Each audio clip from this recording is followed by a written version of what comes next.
Welcome to our deep dive on beneficiary designations and the hidden risks inside pay-on-death and transfer-on-death accounts. First, we will define what POD and TOD actually do and why they bypass probate. Next, we will unpack why a signed beneficiary form legally overrides verbal wishes. Then, we will explore the custodial rules when a minor is the sole beneficiary and what that means for guardians. Finally, we will examine ethical tensions and safer legal strategies to address mistakes. Let's get started. In this session, we will start with the basics of POD and TOD accounts. Then, we will establish the legal hierarchy regarding beneficiary forms. After that, we will discuss custodial obligations when beneficiaries are minors. Next, we will confront the ethical dilemma families face. Then, we will present safer strategies and an actionable plan. Meanwhile, we will use diagrams to clarify the flow of money and risks. Finally, we will end with a quiz and clear next steps. Before we go further, a critical disclaimer. This content is educational and does not constitute legal, financial, or tax advice. Laws vary significantly by jurisdiction, especially regarding custodial accounts, UTMA or UGMA rules, qualified disclaimers, and court petitions. You must consult a licensed estate attorney in your state for advice tailored to your situation. We explicitly do not recommend any illegal actions or breaches of fiduciary duty. With that in mind, let's proceed. Here is the ruthless reality. In estate law, a signed beneficiary designation controls POD and TOD accounts. First, these accounts are non-probate and transfer directly to the named recipient at death. Next, verbal statements about intended equal splits are generally irrelevant and unenforceable. Then, if one minor child is the sole named beneficiary, the entire balance legally belongs to that child alone. Finally, this is why beneficiary forms must be kept accurate and current, because the form truly rules. Let's walk through the mechanics. First, when the account owner dies, the POD or TOD instruction triggers.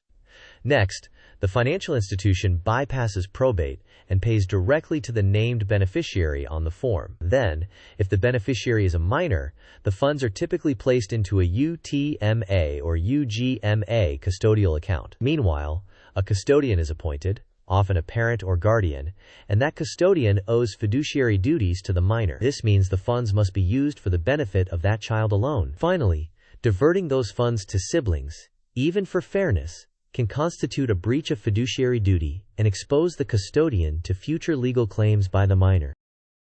This sequence diagram shows the chain of custody. First, the account owner passes away. Next, the financial institution executes the POD or TOD instruction. Then, payment moves to the named beneficiary. If the beneficiary is a minor, the asset moves into a UTMA or UGMA custodial account. Meanwhile, the custodian manages withdrawals strictly for the minor's benefit, maintaining records. Finally, at the age of majority defined by state law, custody terminates and the funds are released outright to the now adult beneficiary. Let's address the heart of the conflict. First, a custodian must act only for the named minor's benefit. Next, distributing the money among siblings, however fair it seems, may violate that duty. Then, the risk is that when the minor becomes an adult, they might discover the diversion and sue the custodian. Meanwhile, the family may face severe emotional fallout if the imbalance becomes known. Finally, rather than attempting covert redistribution, the better approach is to pursue legal and ethical pathways under the guidance of a qualified attorney. Here we compare two paths. First, lawful or safer steps include consulting a qualified estate attorney immediately, petitioning a court for instruction or approval, and exploring equitable tools like constructive trusts or reformation if your jurisdiction allows them. Next, you might consider qualified disclaimers where timely and permitted. Then, another lawful alternative is for the custodian to use their personal funds to equalize the other children, rather than touching the minor's custodial funds. Meanwhile, documentation of every decision and communication is essential. On the other side, risky moves include covertly splitting custodial funds, using the minor's funds for non-beneficiary siblings, relying on verbal promises, and simply delaying action. Finally, choosing legal pathways protects both the child and the custodian from future disputes. Here is a concrete plan.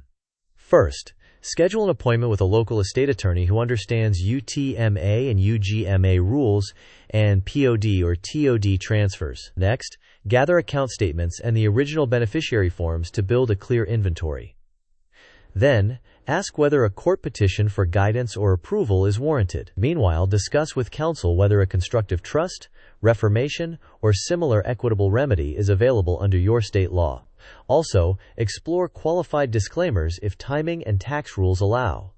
In addition, consider mediated family communication to prevent misinformation. If you aim for fairness among siblings, use the custodian's own funds rather than the minor's assets. Avoid any breach of fiduciary duty and maintain detailed records. Finally, review every beneficiary designation you control and set recurring reminders to recheck after major life events such as births, deaths, marriages, and divorces. This table maps common situations to tools. First, when a minor is the sole beneficiary, a court petition for instructions may be possible. And in some cases, a constructive trust could be considered, though it depends on state law. Next, if there is clear documentation of mistaken intent, reformation or a declaratory judgment might be pursued by an interested party, recognizing cost and uncertainty. Then, to equalize siblings while protecting the minor's funds, parents or custodians could use their personal funds and memorialize agreements through counsel. Meanwhile, qualified disclaimers may be available, but have strict timing and tax rules. Finally, the best move is prevention. Correct beneficiary forms while the account owner is alive. Quiz time. Which statement is true about POD and TOD accounts and beneficiary forms? Option A says verbal wishes can override a signed form. Option B says POD and TOD assets pass through probate first. Option C says the signed beneficiary form controls and typically bypasses probate. Option D says custodians may freely split funds among siblings for fairness. You may pause the video now to think about the answer. We will discuss the answer in the next section of the video. The correct answer is C. The beneficiary form controls and usually bypasses probate. Verbal wishes do not override a signed designation, and custodians cannot freely split funds among siblings from the minor's custodial assets. This mind map organizes the problem. First, legal risk stems from fiduciary duties and potential lawsuits by the beneficiary later. Next, family dynamics include resentment, secrecy backfiring, and differing views of fairness. Then, timing matters for qualified disclaimers and court processes. Meanwhile, strategy branches include petitioning the court, exploring constructive trusts, using personal funds to equalize, and documenting thoroughly. Additionally, cost covers legal fees and emotional energy. Finally, prevention means establishing a routine to review beneficiary designations after life events and at regular intervals. Let's navigate the ethical minefield. First, acknowledge the clash between ethics and law, and prioritize fiduciary duty to the minor. Next, avoid secrecy that can cause greater harm later. Instead, pursue lawyer-guided, transparent processes. Then, consider a court-approved plan to minimize disputes and protect the custodian. Meanwhile, if fairness among siblings is a goal, accomplish it using personal funds rather than the minor's custodial assets. Finally, prevention through routine beneficiary reviews is the best long-term solution. The markdown recap highlights the top principles: fiduciary duty first, counsel and court over covert fixes, and prevention through regular reviews. Here is another checkpoint. A custodian managing a UTMA account for a minor beneficiary should primarily do what? Option A suggests using funds to equalize all siblings. Option B suggests following the minor's best interest and restricting use to that child's benefit. Option C suggests ignoring the form based on verbal wishes. Option D suggests delaying all action. You may pause the video now to think about the answer. We will discuss the answer in the next section of the video. The correct answer is B. The custodian must act as a fiduciary for the named minor and should not divert funds to non-beneficiaries. Options A, C, and D conflict with legal obligations and best practices. These are the core lessons. First, beneficiary forms control POD and TOD transfers. Next, verbal wishes are not enforceable for these accounts. Then, custodians owe fiduciary duties to the minor. Meanwhile, covert splitting is risky and potentially unlawful. Finally, Safer strategies include attorney consultation, court guidance, constructive trusts, disclaimers where allowed, and using personal funds for fairness. Ongoing prevention through regular beneficiary reviews is essential. To summarize, POD and TOD designations are powerful non-probate instructions that pay the named person immediately. If a minor is named, those funds are for that child alone, and the custodian must protect them. Legal strategies exist. Use courts and counsel rather than covert fixes. Act now by reviewing every beneficiary form you control and setting a schedule for future reviews. Share this information to help others avoid the same pitfalls. Thank you for watching.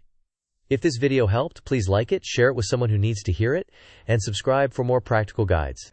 In the comments, share your questions or experiences with beneficiary forms and custodial accounts. Your insights can help others. See you next time.